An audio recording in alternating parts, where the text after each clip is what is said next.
going on, fellow gamers? Welcome to the Multiplayer Gaming Podcast. We are three dads who talk casually about games, and today we have each prepared our own top 5 puzzle games of all time lists that we are going to break down.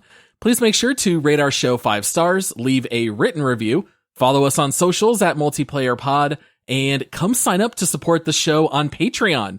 You'll get a shout out on the show, and you'll also get access to the exclusive Squadcast episodes, which release twice every month. You can sign up at multiplayersquad.com. I am your host, Paul, and joining me, I believe that he has witnessed many puzzles on an island arranged around a mountain in the middle. It's Josh. I mean, living on an island sounds great, Paul. And I like to think that I'm pretty good at puzzles, so that sounds like my kind of island. Wait, is this Survivor? Not quite. Oh, not exactly. Okay. No, but you're close. So close $1 enough. million at stake. No, it's only 500,000. Okay, now I'm out. Apparently, a lot of puzzle games are on islands because joining us, I believe he's currently meeting with us virtually from an island called Myst, tinkering with the mechanisms and secrets to figure out what's going on. It's Michael. Yeah, I'm really sorry I was late. I forgot the passcode that opens my front door, and it took me 26 minutes to run around the island, collect the clues, and finally get inside. Oh, very nice. You know, I tried to introduce you guys with a little bit of a guess of some games we might hear about. Nailed we'll it. See we'll see The Witness, maybe Myst. Nailed it. Did I call maybe. both of your number ones? I guess we'll have to No, wait it's and not see. my number one. Okay, fair What, enough. missed? Yeah, I wouldn't expect it to be. All right. Well, before we start breaking down our list, we do have a new Patreon supporter that we owe a shout out to. Yes. They Whoa. came in as a legendary supporter. And so we want to give a huge shout out to Dave G. Dave! G-Money. Very nice. Michael looked like he was going to say something so profound there, and like the long pause really got me.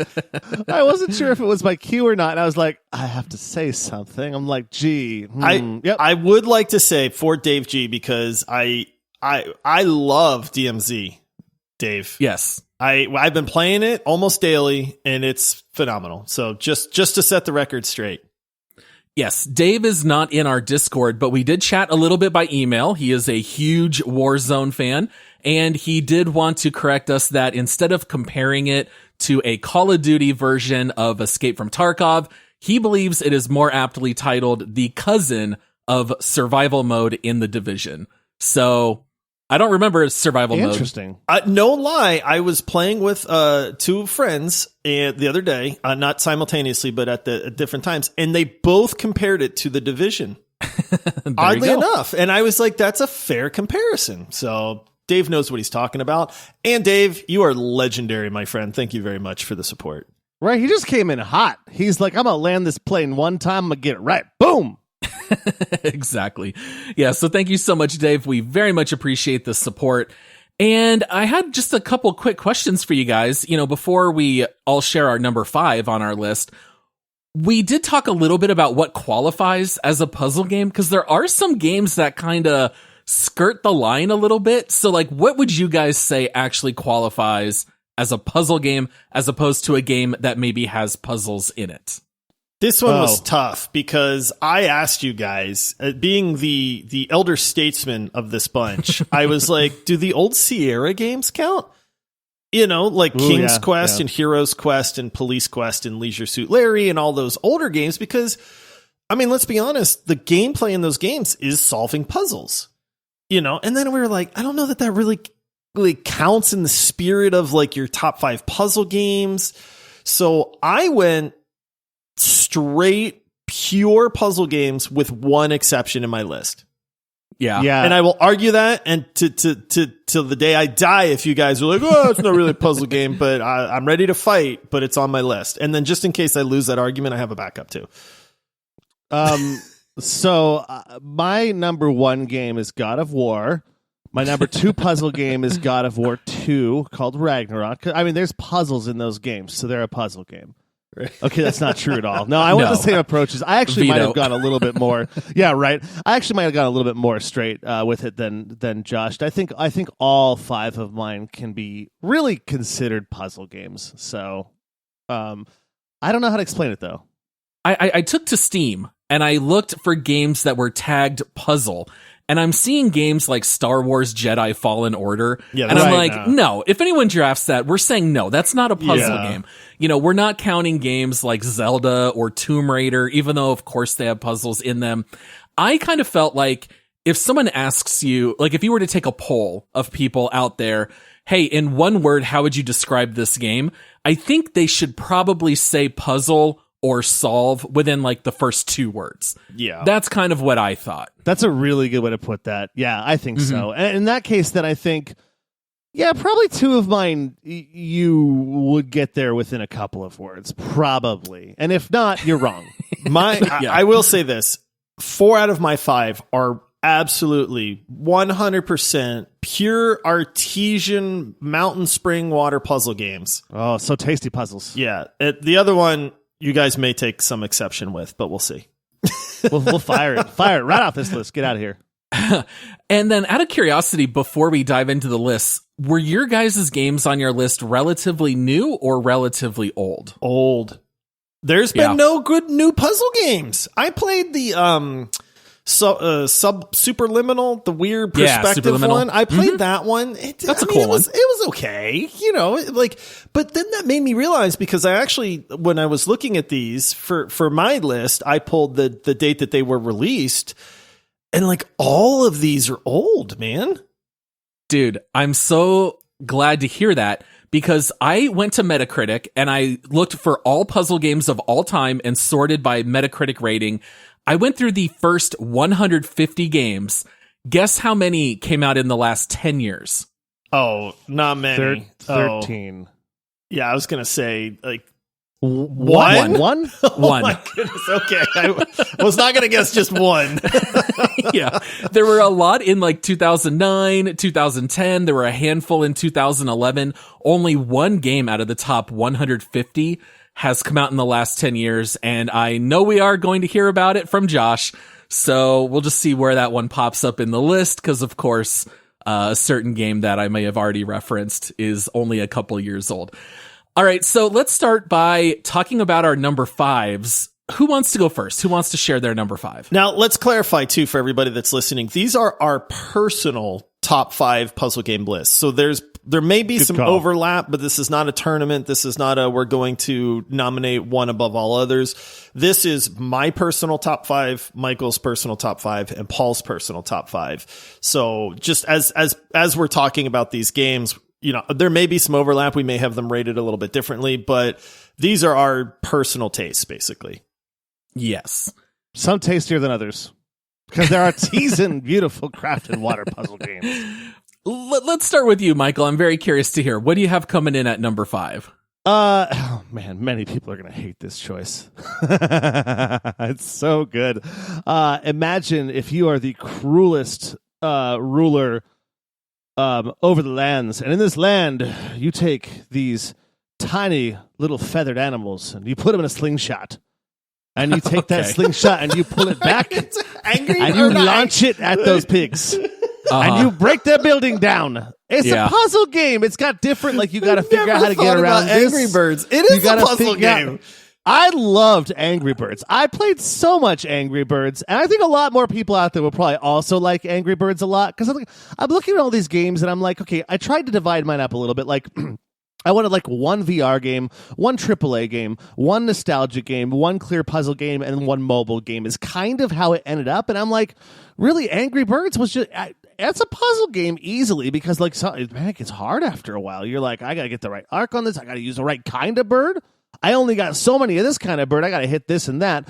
And I just was like, you know what? I used to, I won't say, well, I've already said where I work, so I won't say that I played this game at work for a long time when we were slow, but I played this game at work a lot, and it helped me get through a lot of boring days. It was colorful, and the best thing about it was, right when you thought you were done with Angry Birds, they came out with like 74 more Angry Birds games. And a movie. I didn't watch the movie because I did not didn't either. No, but I was like, you know what? Number 5 is going to Angry Birds. That game was fun. The sound effects were hilarious. The pigs with their little walking, going around. Oh man, come on, give me all the Angry Birds. I thought about actually downloading it and playing it again. All right, I'm pretty sure neither Josh nor I have it on our list. I don't, sure? but it made me chuckle because I would consider that a puzzle game. Like you are Why? trying to get Why? through the levels. Like how would you classify it? Action? It's not an action game. It's a level progression game. But that would be by definition you having to solve a puzzle to get to the next level. Well, you only have certain things. Like certain birds do certain things, and you have to use them to get past certain parts. It's like Where's My Water, Cut the Rope. Those, like, you have to think about how you solve that level. Yeah, it's strategic. I would have never considered it a puzzle game, but well, you guys both say it is, so that's cool. Wait, is it a strategy? It's not a strategy game, is it? I wouldn't. I think it's a puzzle game. I would. When he said that, my brain went, "Oh yeah." I can give you my old number 5, but it's not very No, it's exciting. fine. No. We can count Angry Birds. Yeah. I loved Angry Birds when it came out. I think anybody who had an iPhone, like 99.9% of iPhones had Angry Birds on it at some point. One of the they're few still mobile fun. games I've played. Yeah. All right, so Michael's got Angry Birds at number 5. I feel like that pick does come a little bit out of right field, but that's okay, Michael. Hey, Josh, you know what though? It's my top 5. It is your top Is it your top five. 5? I'm waiting for Cut the Rope and Where's My Water to be like 4 and 3. Yeah. They're coming. And considering Michael was joking, but immediately floated God of War as a puzzle game, and I was like, no, not a puzzle game. Right, so what you do is you start way too extreme, so when you say something slightly less extreme, Paul's Yeah. just like, I'll give it to you. We did It's a let Angry negotiation Birds tactic. slide now, so well done, Michael. I did it for you. All right, Josh, what do you have coming in number 5? So this is a absolutely pure puzzle game, and it's probably one that a lot of people have never heard of. If you've been a fan of the show for a long time, you have heard me mention this game. But it's a game called Antichamber. It is on Steam. I don't know if it's on console or not. And I'm actually going to read the very brief description of this game because I think it kind of captures what it is very quickly here. So Antichamber is a mind-bending psychological exploration game where nothing can be taken for granted. Discover an Escher-like world where hallways wrap around upon each other, spaces reconfigure themselves, and accomplishing the impossible may just be the only way forward. Here's the cool thing about Antichamber. I've not ever played a puzzle game like it. It is pure puzzle. Everything in here is just mind-bending, the way that you do things. But the cool gist of Antichamber is nothing is ever as it seems in this game. So you actually have to untrain your brain to like play this game. Like this is a minor spoiler because it's right early in the game, but like one of these aha moments for me was you're in this dark hallway and the hallway turns like black and you're walking through it and it's obviously that it's like an L-shaped hallway. But later on in the game, you're going through a level and it spits you out of that hallway because you realize that black wall was not a wall, it was a tunnel. That if you had just tried to walk into it, you would have realized you can walk through this wall because it wasn't just a black wall. It was actually like a void that you could walk into. And so that's kind of what this game does, is it teaches you don't take anything for granted. Like that's the real angle of Antichamber, which I thought was really, really cool. And it's just neat. There's a lot of very primary colors and just blacks and whites that it does. So it does feel like you're almost living in an odd painting or something like that. Came out in 2013, so we talk about these older games, right? 2013 is when it released. And if you don't believe me or my take on it, this game has a 95% rating on Steam, overwhelmingly positive with over 11,000 reviews. So if you like puzzle games, you really owe it to yourself to give Antichamber a try. So I'm browsing the Steam reviews here while you were reading that description and sharing that. It does say here, if games are art, this one was made by Picasso. Yeah. Which I think kind of speaks to like the art style that you're talking about. And another person wrote, have a psychedelic trip without becoming a junkie. Yeah. 10 out of 10. It really is. It does a Bit of a lot trip. It really does a lot of trippy things. It does use some perspective. Like there's one, it's been a long time since I've played it, but there's one room where it's like you're going down a stairway And so but when you turn around, you'd think you would go up a stairway, but like when you turn around, then you go down another stairway. It just does a lot of weird stuff like that. And that's how you kind of have to approach that game, is let me unlearn like everything that reality has taught me and let me learn to think outside the box a little bit to solve these puzzles. And one of the best parts is some of these puzzles seem insanely hard. And then it's the stupidest, like most simple solution in the world, to where you like wind up drastically overthinking it. And if you had just done like the simplest, most common sense thing, you would have beaten this puzzle. And that's what I love about Antichamber, dude. It really just plays on a lot of that kind of stuff. I love when puzzle games almost force you to think differently. Yeah. And to think outside the box. And a lot of the puzzles will seem impossible. And then as soon as it clicks, you just think, oh, I'm so stupid. Yeah. Why didn't I just do that in the beginning? And I love when puzzle games have that like aha moment and you can't believe you didn't see it before. I feel like that's always really rewarding. All right. Well, I have never played Antichamber, but it sounds really interesting. That's one that I'll have to keep an eye on. And at some point, if I'm bored, maybe I'll pick up something like that. It's a strong recommendation from me. And like I said, 95% Steam rating. Apparently, people love this game. Yeah. Looks like that one goes for $20. Can I just say, too, that Josh kind of hit on a point, too, is that I realized I have not played enough puzzle games.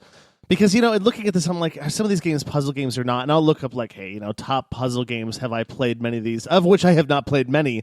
And I'm like, man, I need to play a lot more puzzle games. And so now I'm like, Antichamber, add it to the list. Because, like, I like them. And it's funny because I had a couple of games that did not make the list because apparently I used to play puzzle games a lot. Like, I've got a game...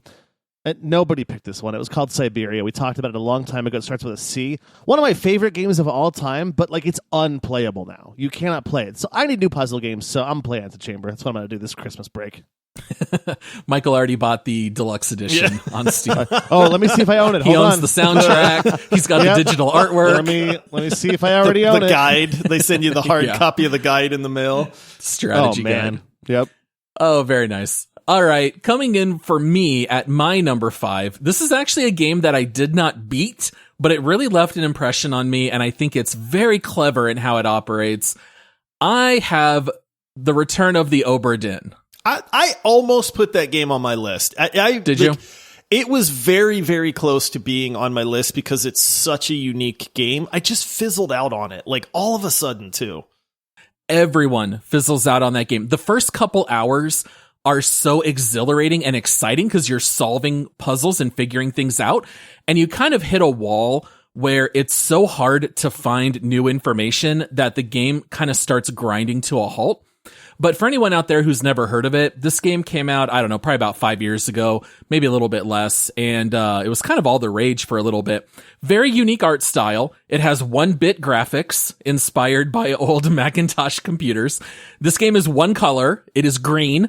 And basically, you are an insurance inspector who has been called out to check out this ship called the Obra Dinn that actually went out in 1802. It had 60 passengers and it disappeared. 5 years later, the ship pops up out of nowhere. There are corpses on board. Everyone is either dead or missing. And you come in trying to figure out what happened to every single person in the crew. Are they alive and where are they? Or are they dead, and how did they die, and at the hands of what? And so the thing that kind of is like the mechanism for how that works in this game is that you have a magical pocket watch, and if you point it at a corpse and you activate it, it will let you see what happened when that person died. So it's almost like it gives you a screenshot of how they died, and you hear audio, and you read it on the screen. And so, for example, to kind of explain how this works, maybe you see a corpse, you activate the watch, and it shows you a guy getting stabbed with a sword, and you hear the audio and someone screams, "Paul, watch out!" So now you know that the guy who got stabbed is Paul, so you pull up the ship manifest. How many Pauls were on board? Oh, just one? Great. Now I can mark that guy. Paul died from a sword wound from an unknown attacker. And then later, as you start to piece who is who, you get to fill in all those gaps, and then the game finally ends. So it actually turns out to be a pretty elaborate story. I don't want to share any major spoilers, but let's just say that there's some fantastical elements going on. The ship is going to be attacked by things that you don't necessarily see coming, and there's different factions on board, and it's a pretty elaborate story. And I think this one left a really strong impression on people because it's such a unique game. It is very unique. The mechanics on it are really cool. The art style is very interesting because it's all just black and white, and it's pixely black and white, which really throws people off at first, but it really works for the game. The only exception I had with Return to Obra Dinn was it got really weird to me because you'll find a dead guy, you pull out your pocket watch, you go into their memories, and in their memories there's another dead person. So then you can pull out your pocket watch and go into that dead person's memories. So then you've got Inception going on. Yes, a memory of a memory of a memory. Yeah, and then I get so lost. And then I'm like, wait a minute, whose memory was I in? Like, what was I looking for? And it just got a little convoluted for me at that point. I agree with you 100%. I think it's absolutely phenomenal for the first few hours. It just got a little overly complicated for me at some point. And then, like I said, I just fizzled out on it. But I'm pretty sure that game's pretty cheap at this point, and it is a vastly different experience than just about any other video game out there. So even though I didn't finish it, I would highly recommend it to people. So is it like the dead person that you see in their memory and they have memory? Is it because they were doing what you were doing when they died and looking at people's memories? No. It's just the magic of the pocket watch. Yeah. Oh, okay. Don't think about it too hard. Yeah, so less Inception, more just like Russian nesting doll. It's just there. Kind of, yeah. Okay. Yeah. So this game has a 96% rating on Steam, and I absolutely say if you play it, as soon as it starts grinding to a halt, just quit and then just read spoilers online. You'll have a better experience. You'll love it for probably 5 to 6 hours, maybe at the very most, maybe even more like 2 to 3. But you're really going to love those opening hours. And I really hope that more people make games like this. I love solving mysteries, and I love when you get to solve what happened just by showing up and playing detective. I think that's always a blast. Yeah. All right. Coming back around to you, Michael. What you got coming in at number 4? I'm afraid to say it. I think you guys are going to make fun of me again. Angry Birds 2. Angry Birds 2, the movie. Plants vs. Zombies. No, I'm just kidding. I can't have two of them, right? I actually thought about that game, Michael. That was one of those that I almost picked. It was like that and Angry Birds, and I'm like, man, they were both really good. I just feel like Plants vs. Zombies kind of wore out faster. All right, I'm gonna play this game real fast. I like this game because it can be played in virtual reality or outside of virtual reality. It's great with family and friends. It was unique and frustrating, not in like the Overcooked 2 frustrating. I know that Paul soured on this pretty fast because he says the puzzle gets kind of similar after a while, but I really liked Keep Talking and Nobody Explodes. That was my honorable mention. I actually had it directly under Antichamber. So it's actually on my long list, not my short list. But I agree with you, man.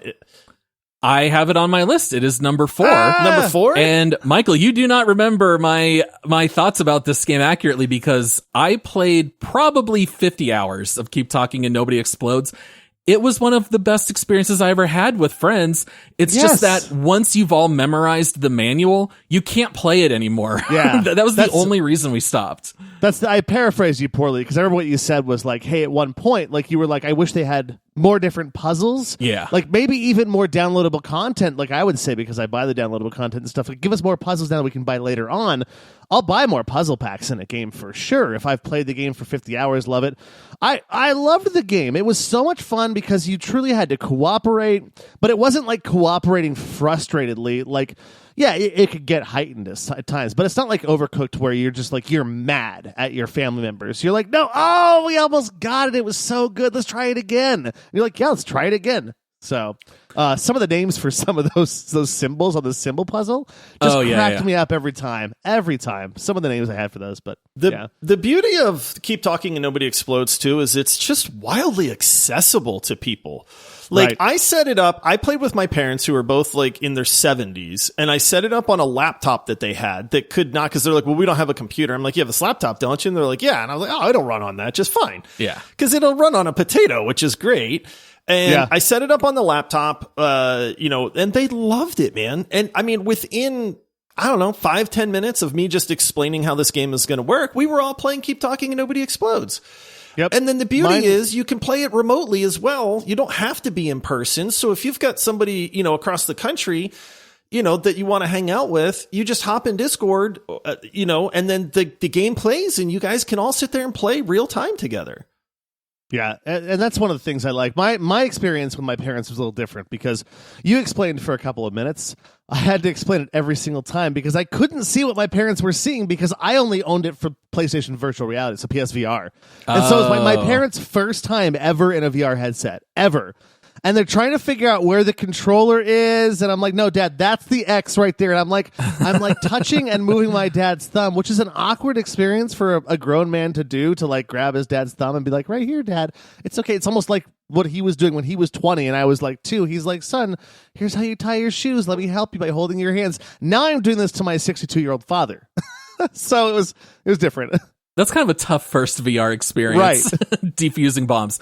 So if anyone out there doesn't know about this game, I remember when it released, the first week, the front page of Reddit just kept getting pummeled of videos of like 8 people that were meeting and screaming about some bomb, and there was a countdown and there'd be 2 seconds left and they would defuse it and everyone would start screaming and go wild. And I was like, I don't know what this game is, but I'm buying it right now. And so, yeah, what makes it so cool is that you have one person who's defusing the bomb, but they are not allowed to look at any of the instructions. They have a bomb that's essentially covered in puzzles.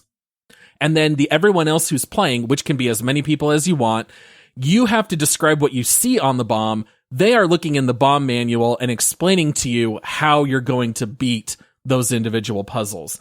And it is an exhilarating experience when you are multitasking and you're shouting instructions to 4 different people to work on 4 different puzzles, and people are shouting things to you like, cut the red wire. Someone else is shouting, click on the Xbox symbol with the horse, or, whatever the crazy symbols were. And yeah, like we ended up having like our own shorthand language where we just knew, A, B, B, A, B, A, and that just meant like whether you were going to cut the wire on the left or the right or whatever it was at the time. And that's the only reason that we quit, is that it just got too easy at the end. But yeah, what a fantastic game.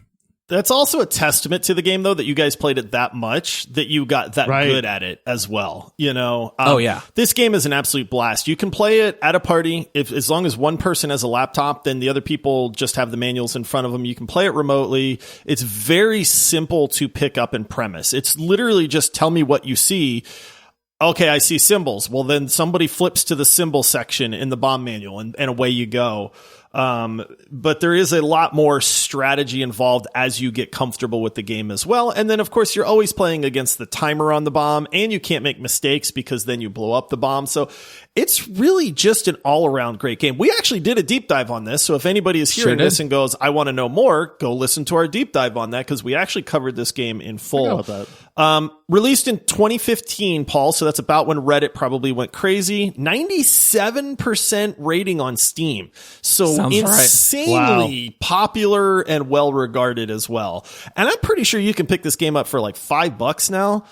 Oh, probably. And only one person needs to actually purchase the game, which is really nice. So because all you need is the one person to be able to describe the bomb, which is what the game part of it is, and print the manual, right? So if you're looking for just a fun, all-around, cheap, really exhilarating game to play, you cannot go wrong with Keep Talking and Nobody Explodes. Well, you don't even have to print the manual if you do it in VR, because the TV is just the manual, but I would say print the manual. Also, I completely forgot.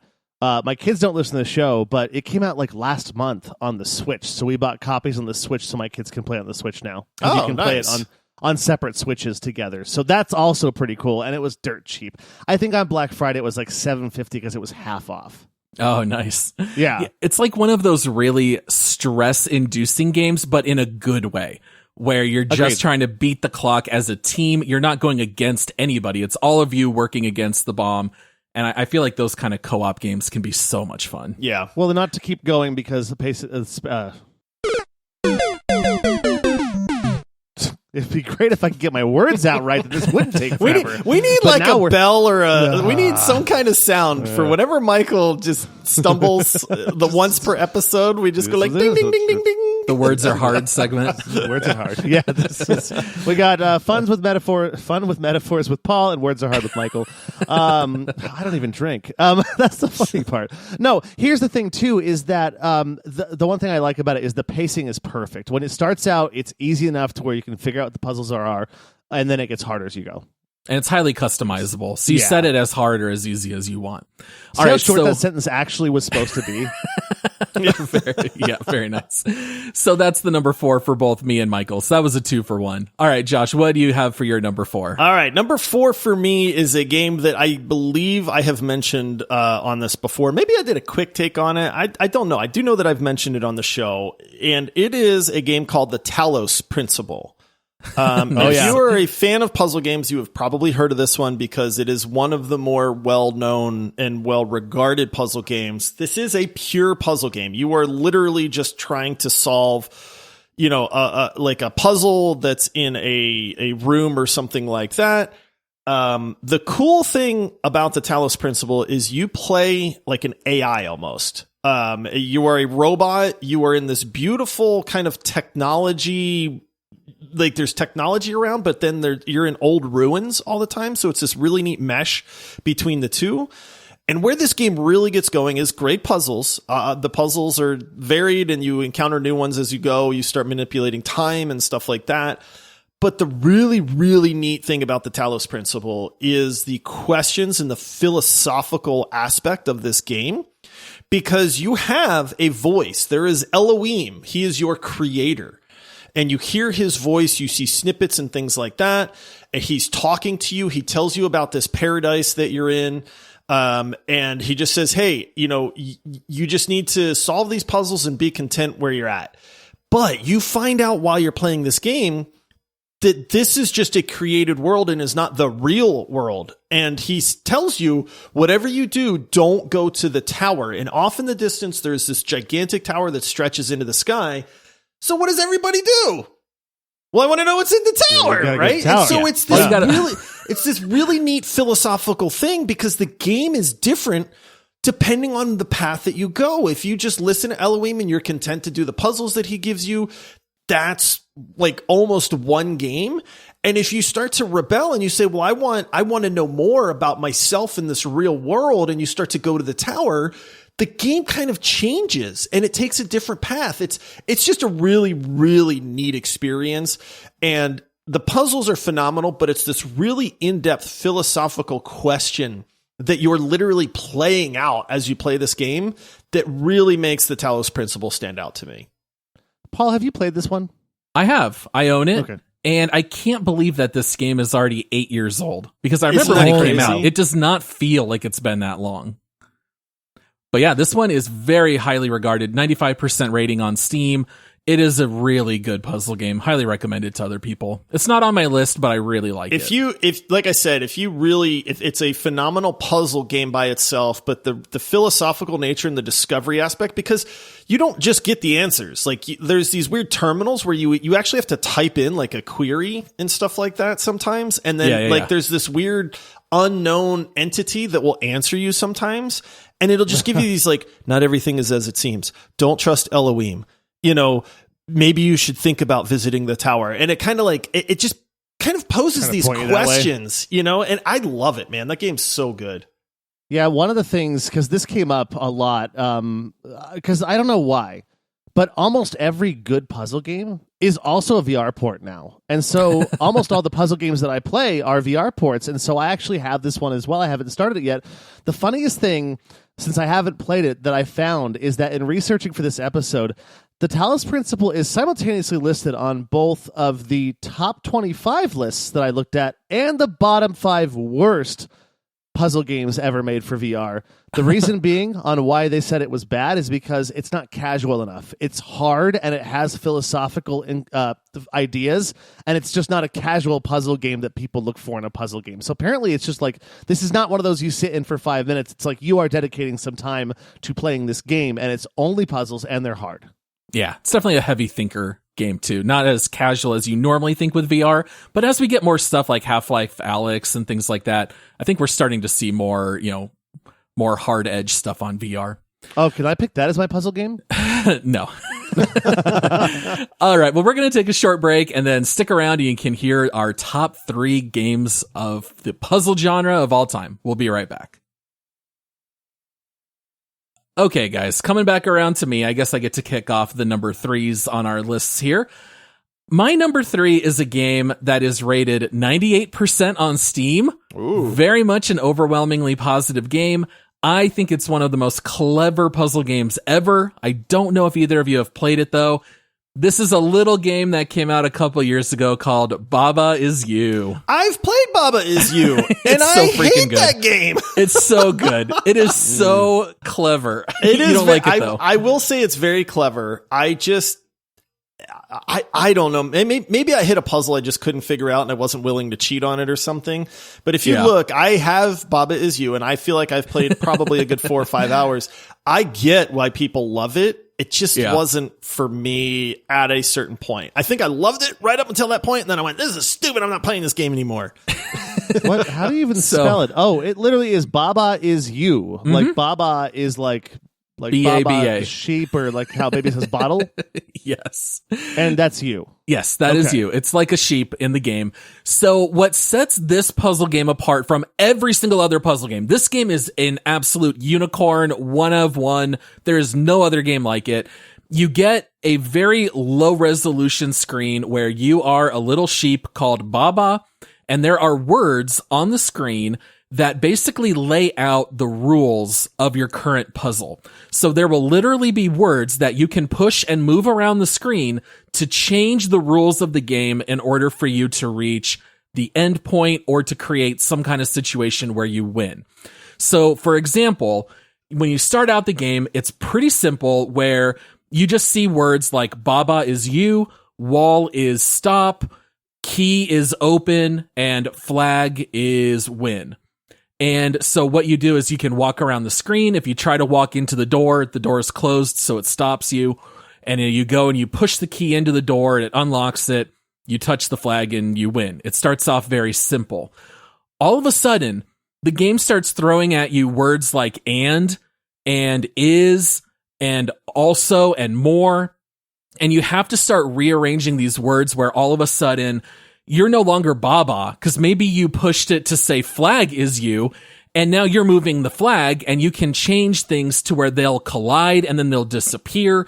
So maybe you have rock is melt, and then if you push that into ice, then it disappears, and it just gets crazier and crazier, where you just are essentially like almost cheating. It's like you're changing the programming of the game by pushing these words around. And it's the funniest thing in the world, even to just watch other people play. And I was watching a streamer who's an engineer play this game, and I was just laughing the whole time because he's trying to analyze it. And you can't even really analyze the game. You kind of just have to start playing around with the word combinations.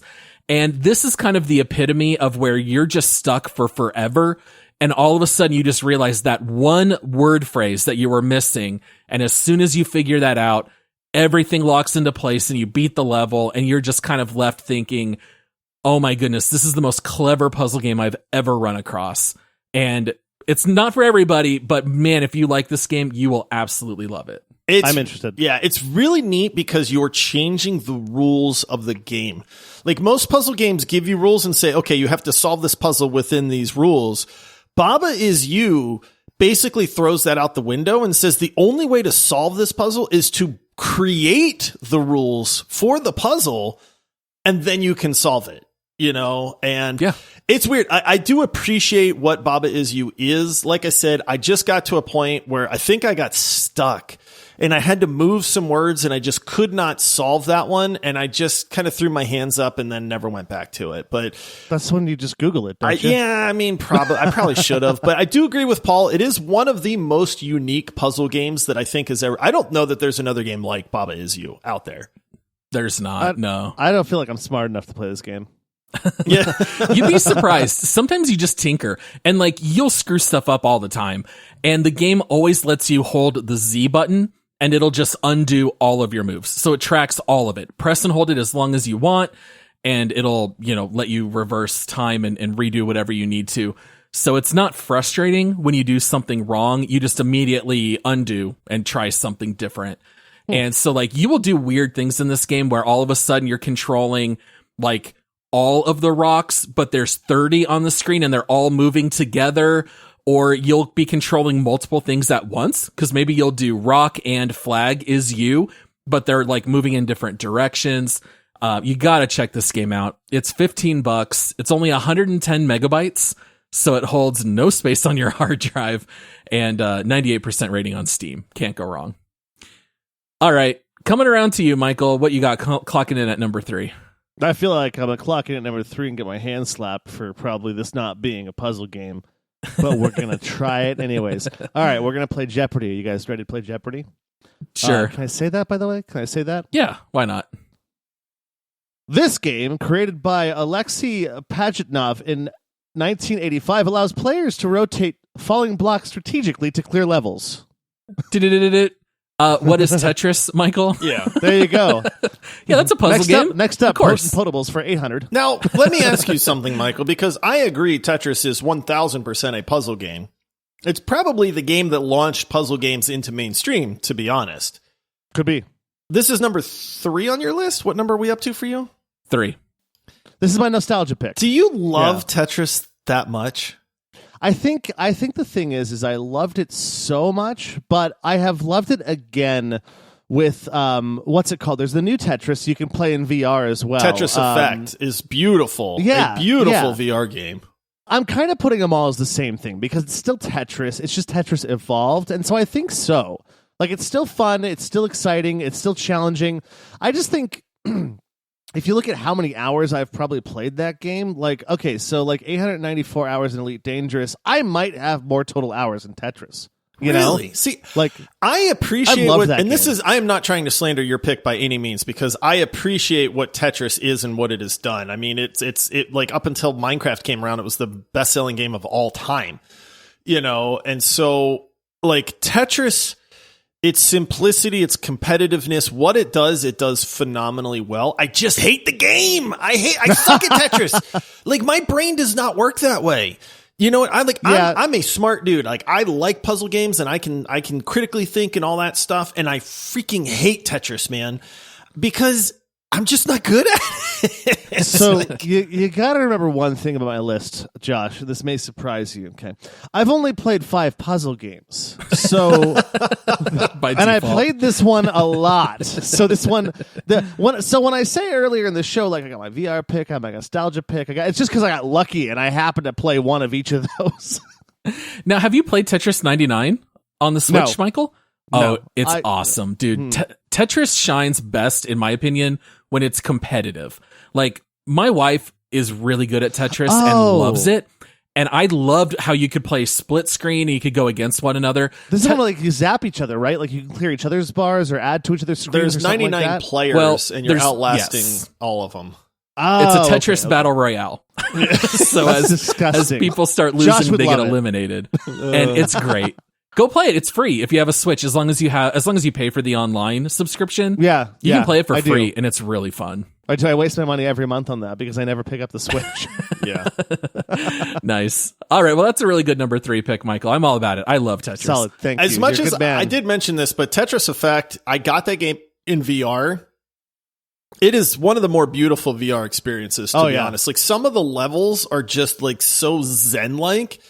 To where I almost wanted to try to slow down the pieces because I wanted just to see more of the effects in the levels, like stuff going on. That's a neat game. You're gonna use a mod to slow it down, so like a cheat mod. Well, you know how you can just like the piece is gonna drop, so you push down and it like auto drops. Yeah, like I would just sit there and let it drop because I wanted to see the cool like pixel whales floating, the space whales floating across the screen and stuff. Yeah, you know. Before we move on from Tetris, I gotta bring up one thing. I think we've talked about it on the show before, but have you guys seen Human Tetris? Like on the Japanese game shows? Oh, yeah. Where they have like conveyor belts that have Tetris shapes and the person has to like do yoga in that move and the conveyor belt just comes and sometimes it just full out just nails the person and knocks them over.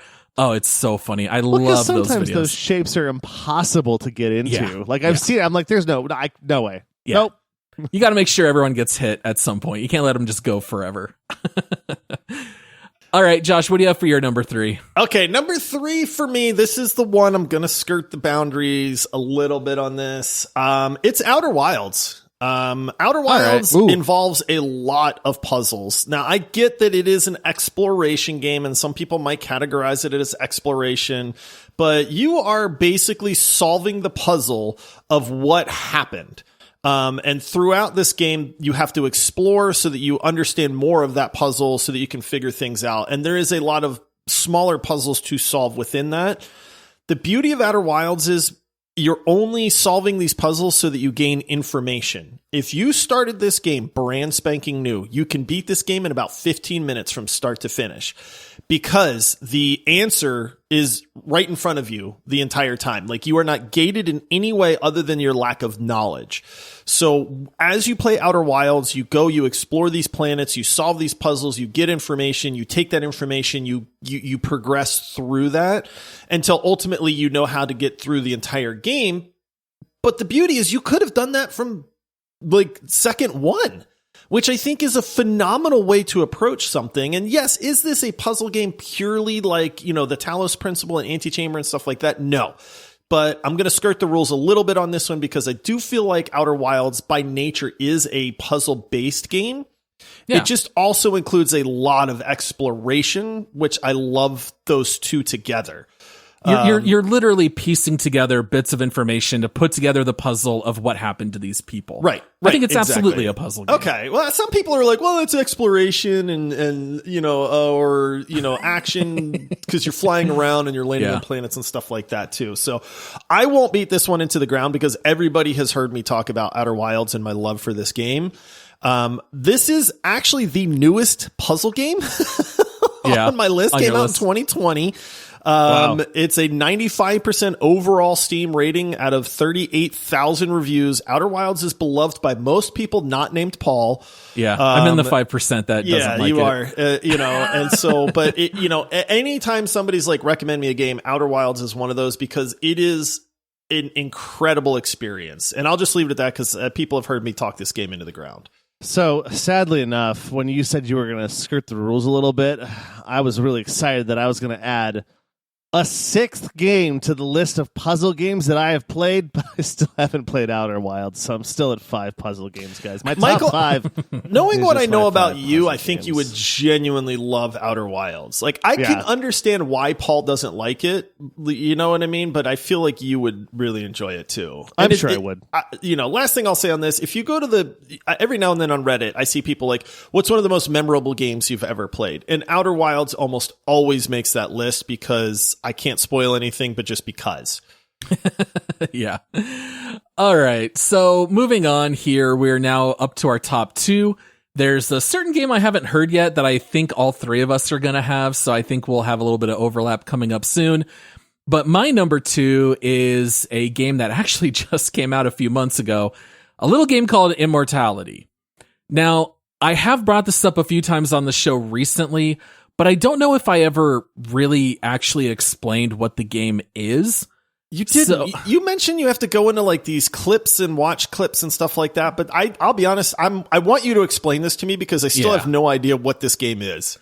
So you can kind of tell as I have games like Baba Is You and Oberdin, these are games that are like very unique and revolutionary for puzzle games. None of these are traditional puzzle games per se, but Immortality is basically where there's a fictional actress who made 3 movies. I think they're in 1968, 1970, and 1999, and none of the movies were released. Something happened, but you don't know what, and the movies never came out. That actress has now gone missing, and you are basically handed the archival footage of all shot video of this actress. And there are so basically they film all of this as if they were happening in real life. So they have like fake talk show interviews. There are scenes from all 3 movies. There are scenes of her at parties that got recorded. And basically the way the game works is that you're going through scrubbing video footage. You can hit play, you get to watch the clip, and if you click anything inside it, it will bring up another video that has that item or something that looks similar to it. So if I see like a certain actor and I click them, it's going to give me another scene that has that same actor. Or if I click on a glass, now it's going to show me another glass in another scene. And what's really interesting about this is you can play the clips forward, but you can also rewind them in case you want to rewatch something. Well, this is getting little spoiler territory. The game takes a little bit of a supernatural twist where you start reversing and all of a sudden like people's faces change and you'll see a new figure pop up out of nowhere, and the game kind of hits you with like jump scare music. And that's when I was like, oh, this actually really just got interesting now, because am I seeing a ghost on the screen? Like, why all of a sudden did this person get swapped out for a different actor in this? So it's really weird and very odd, but at the same time, similar to Outer Wilds, you're getting little snippets of information everywhere. And then eventually, just by exploring enough of the game, you put together the full narrative and figure out what happened. So very clever game. You can actually play it for free if you have Game Pass, and you can get it for free if you have Netflix. I did read in the reviews that the mobile port is not very good, so I recommend playing it on Xbox or on PC. But very, very clever puzzle game, and I can't wait to see more games come out like it.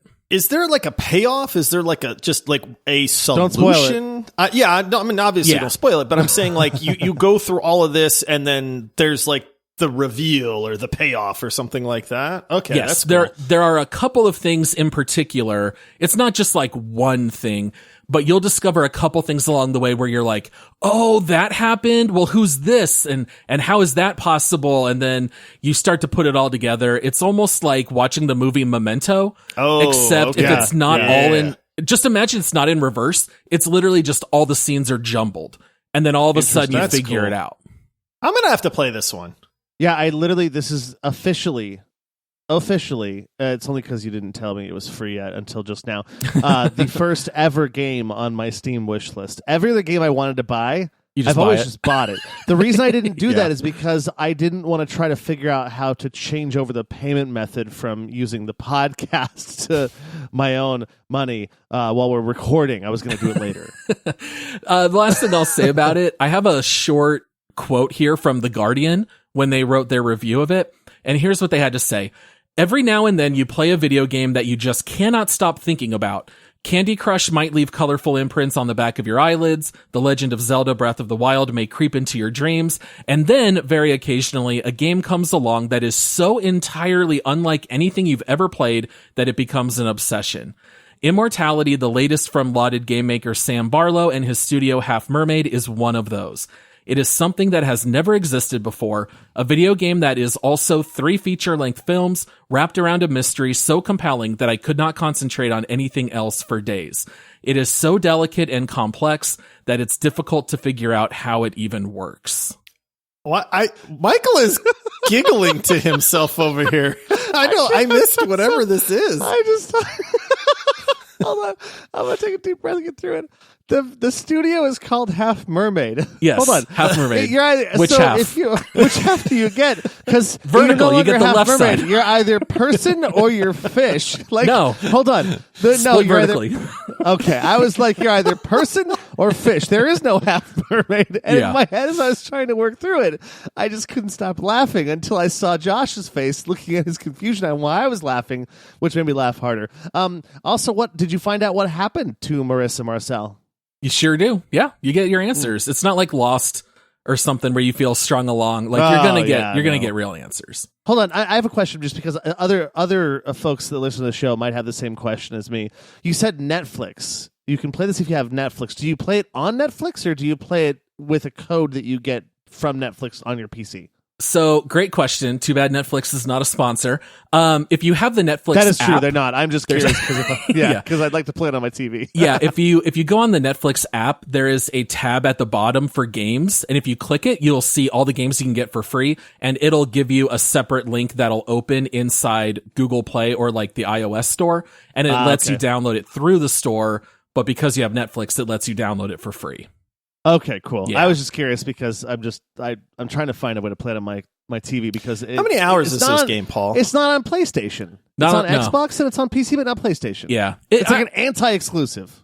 To answer your question, Josh, it's kind of like Outer Wilds in that if you looked up the quickest way to get your answers, you could probably do it in like an hour. You could also potentially flounder and keep rewatching clips and you don't know what to do next, and you could play it for 100 hours and get really frustrated. This is kind of similar to Oberdin. I say play it until it feels like a grind and then just read spoilers. Okay. It is a very mature game. This is not one you can put on like on the TV in front of kids. The adult content is sporadic, but there's enough there that I'd say don't play this in front of the kids. Right. Gotcha. Yeah. Good call. All right, so moving on, we need the number 2 for Michael, right? Are we up to you? Michael? Yes. Okay. So when I chose my number 2 versus my number 1, it's so hard because you look at both these games and like which one's a better puzzle game and which one is a game that I like more, right?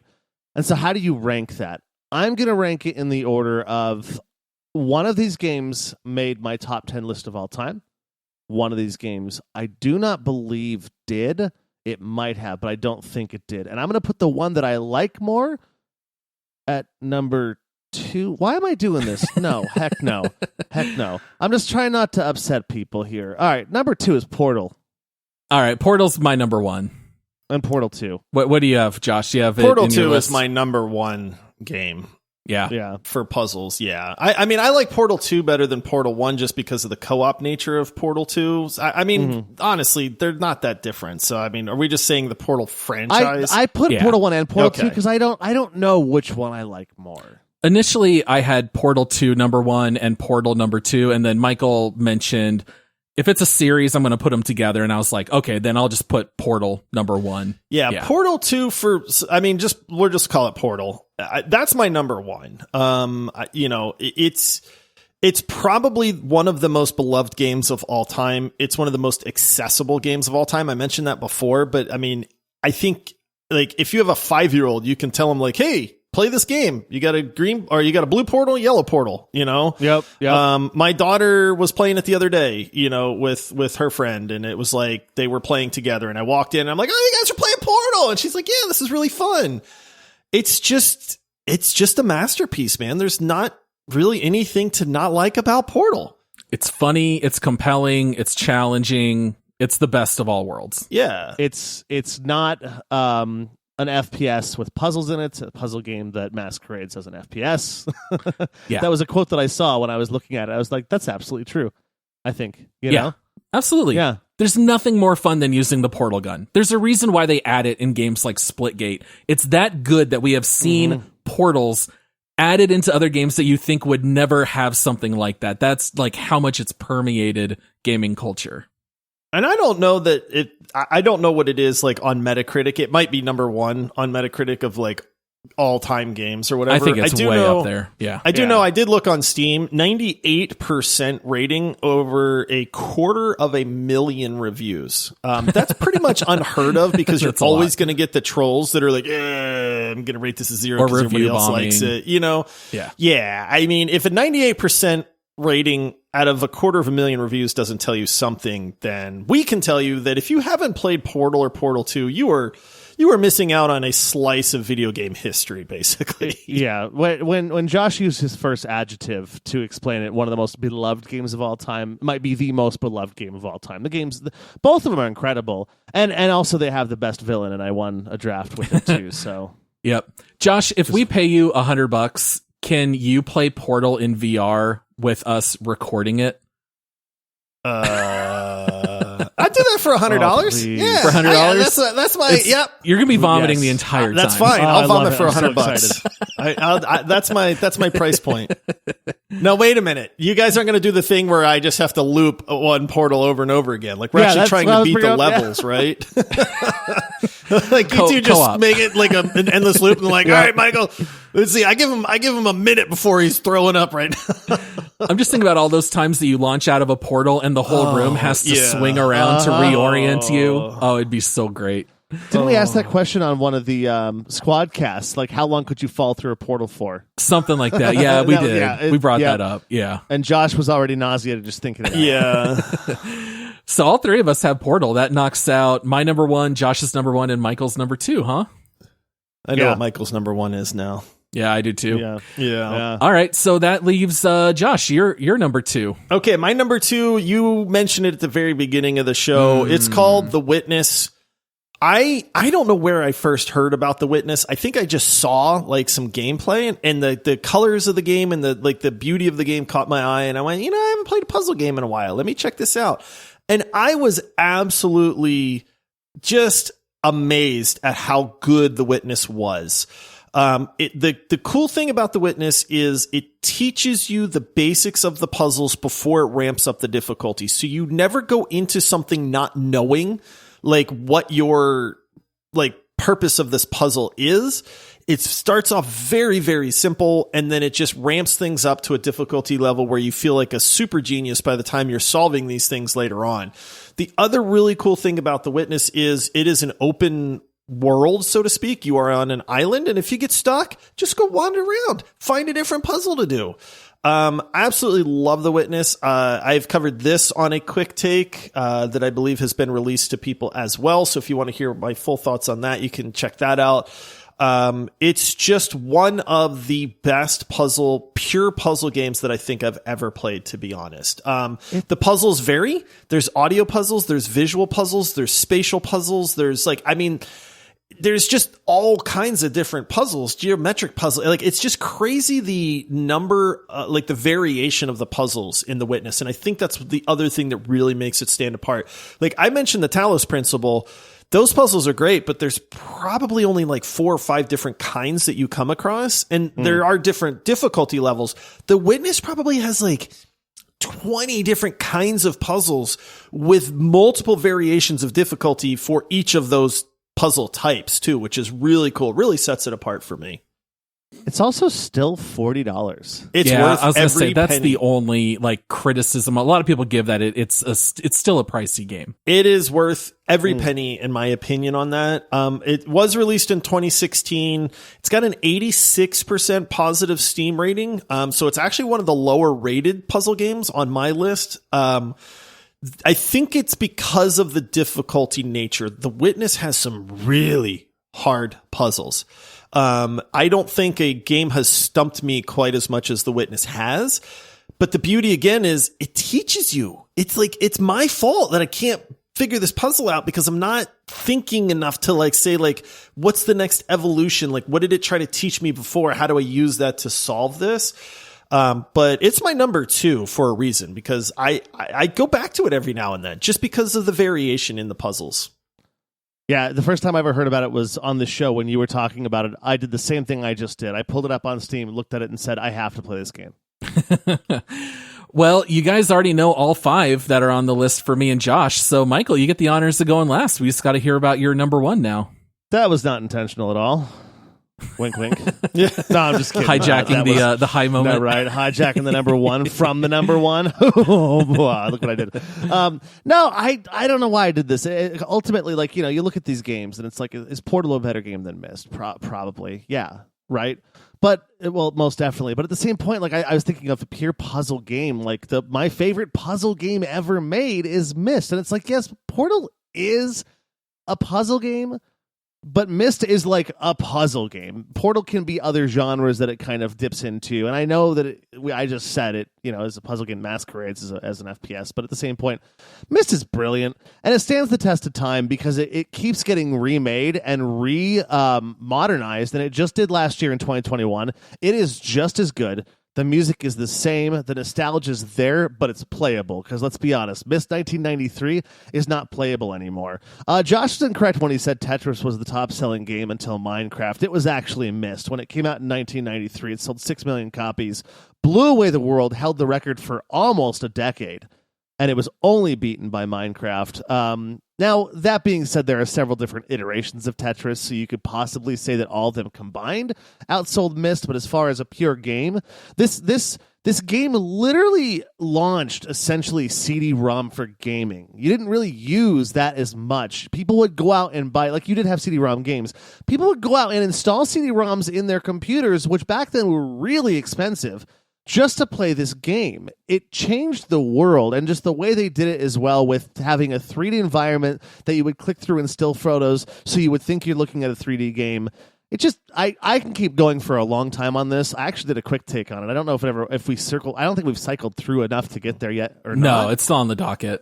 It's towards the end. But the whole thing is the game, after, how many years is that 29 years or 19 years? 29 years. 29 years. Ladies and gentlemen, after the math is hard when you go over that millennia, After 29 years, the fact that it's still a very popular game, it's in VR, and they just redid it for Unreal Engine 4, and it's absolutely just as great as it always has been. Just it's one of my favorite games of all time. I think it was my number 3 of all time, which admittedly was a nostalgia pick, but and so is this, and I'm not even slightly ashamed. Yeah, if you're like 37 or older and knew someone who had a computer, they probably owned Myst. That's true. If you're younger than that, you'll probably have no idea what we're even talking about. Yeah, it is. I mean, I will say, Michael, anyways. you gifted it to us in VR, and I actually dove into it for a little while on that, and it holds up to this day, to be honest. Yeah. Like, the puzzles in Myst are great. The atmosphere is great. I think one of the things that really catapulted it to the forefront was back in the day when you talk about the CD-ROM drive, it was the most beautiful thing you had ever seen on a computer. Honestly, I remember the days of seeing Myst when it first came out and going like, how is that possible? Like, on a computer, these are not pixelated graphics, and I just remember thinking like, this is really neat. I didn't get into it when it released initially. I don't know why, but I kind of missed the Myst craze. But I'm glad that you purchased it, that you gifted it to us, because like I said, played it in VR, and it does hold up. So, if the younger people out there are listening and going, hey, I want to see what this is about, it still translates well, in my opinion. That's one of the coolest things about puzzle games. They tend to hold up far better than other genres because the focus is on solving a simple mechanic puzzle as opposed to the graphics or whatever. So I think that's one of the reasons we don't see a ton of puzzle games, because you can still go back and play all the old ones. They still play great. I'm sure you guys have a couple of games that didn't make your list that maybe you just want to give a quick shout out to. On my list, I've got a lot of games that are on mobile. I think puzzle games in particular really shine on mobile. Mm-hmm. I've got Mini Metro, The Room, Monument Valley, and The House of Da Vinci are all absolutely fantastic on mobile. I bet most of our listeners have probably played at least one or two of those. Do you guys have any other shout outs to give? Yeah, Wordle. Oh, Wordle. I was going to ask Wordle almost made number 5, and Angry Birds took it. I was going to jokingly say, like, I could put Sudoku number 1, but that's really boring to talk about. So I didn't. That's why I didn't, because I'm like, but it's Wordle. Speaking of Wordle, I think I've got a 100 game streak going on. So nice, got that going. For me, there's some really good VR puzzle games, to be honest. Paul, you mentioned The Room. There is a phenomenal VR game called The Room Dark Matter. That's a really neat kind of creepy atmospheric puzzle game. I Expect You to Die 1 and 2 are an absolute blast to play. I highly recommend those to anybody with a Quest. You pick those up because they're well worth the money, and you do feel kind of like a spy solving these problems and stuff like that as well. And then I just kind of had a category which were the old adventure puzzle games. I kind of mentioned those early, the old Sierra games, one called Shadowgate. I don't know if you guys remember that one, but you were trying to make your way through a castle and you were just solving puzzles and stuff like that. There is that combination, Return to Monkey Island. The Monkey Island games, they were adventure games, but a lot of what you did was solving puzzles at the same time. And I really enjoy that kind of genre. It's kind of been dead for a little while, but I like it a lot as well. The adventure puzzle game. Right. Yeah. Yep. Mm-hmm. Makes me sad that there's a dead genre. Yeah, those. Return to Monkey Island just released, and it got really good reviews. I haven't had a chance to play it yet, so it's not completely dead, but I Yeah, think because God of War came out just this year. Oh my goodness! Get All us out right. of here, Paul. Well, with that being said, yeah, I think that wraps up everything for this episode. Last game, last thought. Go me. There you go. We do want to say thank you to everyone for listening. As a reminder, you can follow us on socials everywhere at Multiplayer Pod. You can also support our show and get those bonus episodes on Patreon at multiplayersquad.com. And we hope that you guys will come back and listen to our episode on Thursday where we break down this week in gaming. And until next time, happy gaming, everyone. We'll see you later. I love you all so much. Thanks for dealing with us, and cheers. All right, see you, everybody.